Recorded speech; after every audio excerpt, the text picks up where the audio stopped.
CTI's history begins with a letter that I actually have framed here in my study across the road from Morven and the house, which was the White House of New Jersey, in which Stockton, one of the signers of the Declaration of Independence, lived.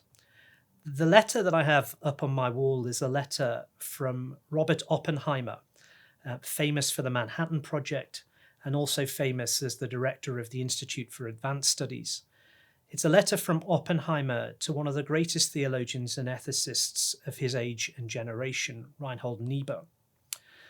The letter invites Niebuhr to spend a year as a fellow at the Institute for Advanced Studies, and it was there that Niebuhr worked on his accounts of empires and nations.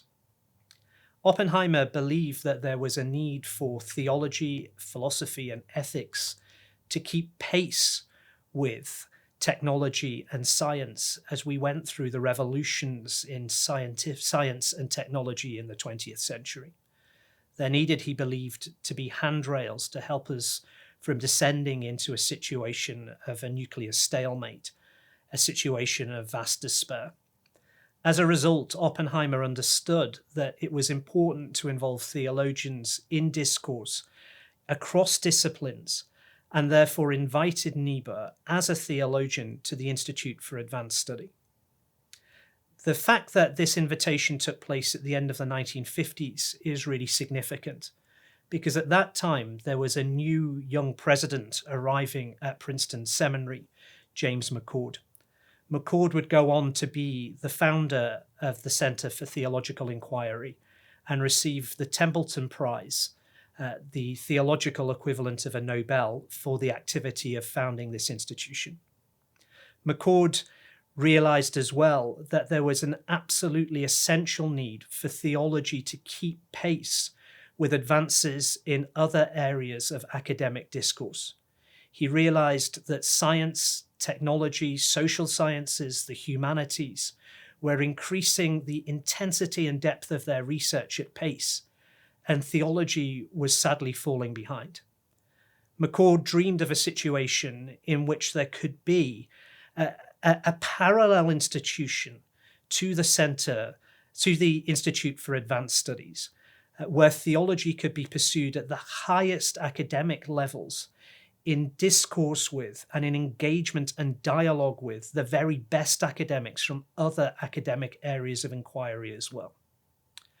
Initially, McCord had hoped that we might be able to be part of the Institute for Advanced Studies, and I think had Oppenheimer continued for longer as director, perhaps that could have come to pass.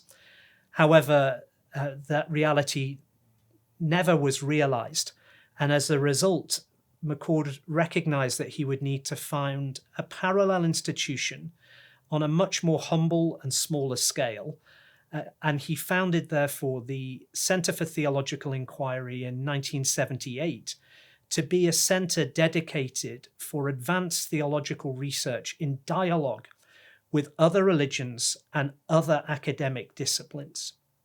We were, therefore, the world's leading institution in theological inquiry, dedicated solely to research. In one sense, we sought to be the theology faculty to other university theology faculties.